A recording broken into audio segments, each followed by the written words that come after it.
Apakah kalian pernah mendengar tentang Sunda Wiwitan, Keharingan, atau kepercayaan leluhur lainnya? Agama-agama ini sudah ada jauh sebelum agama-agama besar masuk ke Indonesia. Tapi, kenapa mereka tidak diakui secara resmi seperti agama-agama lain? Padahal banyak sekali nilai luhur dan filosofi hidup yang bisa kita ambil dari kepercayaan-kepercayaan ini. Apa yang sebenarnya membuat agama leluhur kita berbeda? Dan kenapa mereka seringkali dianggap sebagai sesuatu yang kurang? Masalah ini kita perlu bahas.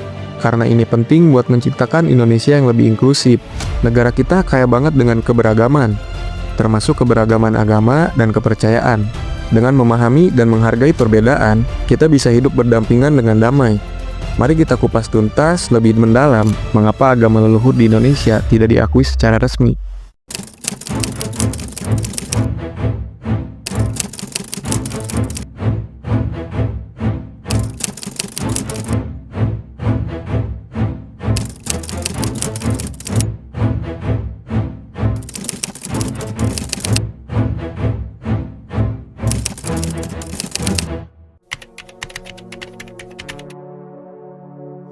Kenapa agama leluhur seringkali tidak diakui secara resmi? Padahal kepercayaan ini sudah ada jauh sebelum agama-agama besar masuk ke Indonesia. Salah satu alasan utama adalah perbedaan antara definisi agama dan kepercayaan. Di banyak negara, termasuk Indonesia, ada definisi resmi tentang apa itu agama. Definisi ini seringkali mengacu pada sistem kepercayaan yang terorganisir, memiliki kitab suci, dan memiliki lembaga keagamaan yang jelas. Agama leluhur seringkali tidak memenuhi kriteria ini. Kepercayaan mereka lebih bersifat lokal, tidak terkodifikasi dalam kitab suci, dan lebih bersifat lisan turun-temurun. Karena itu, dalam pandangan hukum, agama leluhur seringkali dikategorikan sebagai kepercayaan atau adat istiadat. Sebelum Indonesia mengenal agama-agama besar seperti Islam, Kristen, dan lain-lain, nenek moyang kita punya cara tersendiri untuk memahami dunia dan berhubungan dengan kekuatan yang lebih besar. Makanya mereka punya kepercayaan yang unik, yang kita kenal sebagai agama leluhur. Agama leluhur ini sangat dekat dengan alam.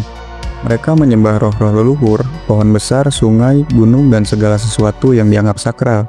Setiap suku dan daerah punya kepercayaan yang berbeda-beda, tapi intinya sama, menghormati alam dan seisinya. Seiring berjalannya waktu, para pedagang dan penjelajah dari berbagai belahan dunia datang ke Nusantara. Mereka membawa agama dan budaya mereka. Agama-agama besar seperti Islam, Kristen, dan lain-lain mulai masuk dan menyebar. Kedatangan agama-agama besar ini membawa perubahan besar. Banyak masyarakat yang memeluk agama baru, namun tidak sedikit pula yang mempertahankan kepercayaan leluhurnya. Proses akulturasi pun terjadi, di mana kepercayaan leluhur bercampur dengan ajaran yang baru.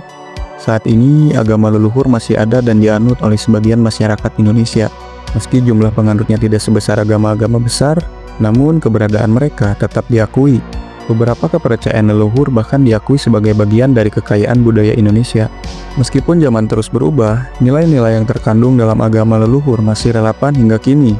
Misalnya penghormatan terhadap alam, gotong royong, dan menjaga keseimbangan hidup. Nilai-nilai ini bisa kita terapkan dalam kehidupan sehari-hari, terlepas dari agama apapun yang kita anut. Kenapa politik penting dalam pengakuan agama? Politik dan agama, dua hal ini yang seringkali saling berkaitan erat. Pengaruh politik dalam pengakuan agama sangatlah besar dan kompleks. Bayangkan sebuah negara dengan berbagai macam agama dan kepercayaan pasti memiliki aturan-aturan tertentu terkait agama. Nah, aturan-aturan inilah yang seringkali dipengaruhi oleh politik. Salah satu contoh pengaruh politik dalam pengakuan agama yaitu kekuasaan. Pemerintah sebagai pemegang kekuasaan memiliki wewenang untuk menentukan agama mana yang diakui dan mana yang tidak. Keputusan ini seringkali didasarkan pada pertimbangan politik seperti stabilitas negara, keamanan, dan kepentingan kelompok tertentu. Agama dan hukum, dua hal ini yang seringkali saling berkaitan erat dalam kehidupan bermasyarakat. Di berbagai negara, termasuk Indonesia, terdapat aturan hukum yang mengatur tentang kebebasan beragama dan hubungan antar agama dengan negara. Di Indonesia, kebebasan beragama dijamin dalam Undang-Undang Dasar 1945, khususnya Pasal 28E ayat 1 dan Pasal 29. Selain itu, terdapat undang-undang lain yang mengatur lebih rinci tentang pelaksanaan ibadah, pendirian rumah ibadah, dan hubungan antar agama dengan negara. Jadi intinya, di Indonesia kita punya kebebasan beragama, Tapi kebebasan ini harus dibarengi dengan tanggung jawab. Kita harus saling menghormati dan menghargai perbedaan agama. Agama leluhur, sebuah warisan budaya yang telah mengakar sejak zaman nenek moyang kita. Namun, bagaimana pandangan masyarakat terhadap agama ini? Apakah masih dianggap relevan di era modern seperti sekarang? Pandangan masyarakat terhadap agama leluhur sangatlah beragam. Kalau kita lihat di kampung-kampung, biasanya orang-orang masih percaya sama tradisi dan kepercayaan leluhur. Mereka memegang teguh adat istiadat yang sudah turun-temurun. Kalau di kota, pandangannya mungkin agak berbeda. Banyak orang yang lebih terbuka sama berbagai macam kepercayaan. Lalu, kenapa bisa berbeda-beda?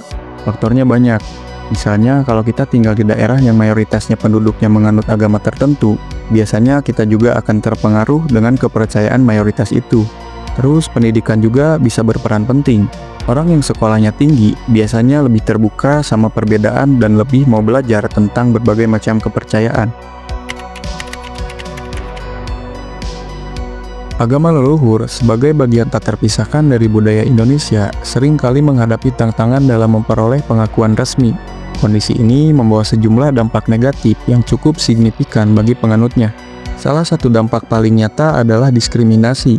Penganut agama leluhur seringkali mengalami perlakuan yang tidak adil dalam berbagai aspek kehidupan.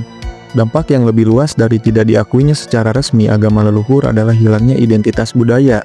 Agama leluhur adalah bagian integral dari identitas suatu kelompok masyarakat.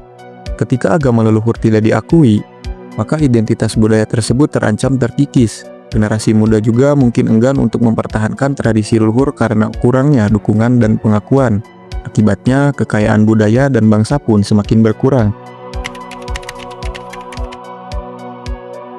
Jadi, alasan utama mengapa agama leluhur Indonesia tidak diakui secara resmi yaitu pertama, kita perlu tahu dulu apa sih yang disebut agama menurut pemerintah. Pemerintah punya aturan sendiri soal agama, dan aturan itu kadang-kadang tidak cocok sama kepercayaan leluhur kita. Misalnya, agama leluhur kita kan seringkali lebih dekat dengan alam dan tradisi, nggak selalu punya kitab suci yang tertulis. Keputusan untuk mengakui suatu agama itu tidak mudah semudah membalikan telapak tangan. Ada banyak pertimbangan politik yang harus dipertimbangkan. Pemerintah khawatir kalau terlalu banyak agama yang diakui, nanti bisa menjadi konflik atau perpecahan di masyarakat. Proses pengakuan agama itu ribet banget. Kita harus urus banyak dokumen dan memenuhi syarat yang rumit. Agama leluhur biasanya nggak punya organisasi yang besar dan kuat, jadi sulit untuk memenuhi semua syarat itu.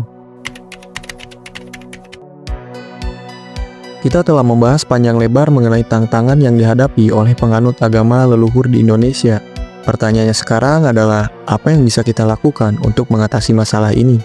Solusi untuk mengatasi masalah ini membutuhkan upaya bersama dari berbagai pihak, dengan advokasi hukum, pendidikan masyarakat, dialog antar agama, penguatan identitas komunitas, dan peran aktif pemerintah.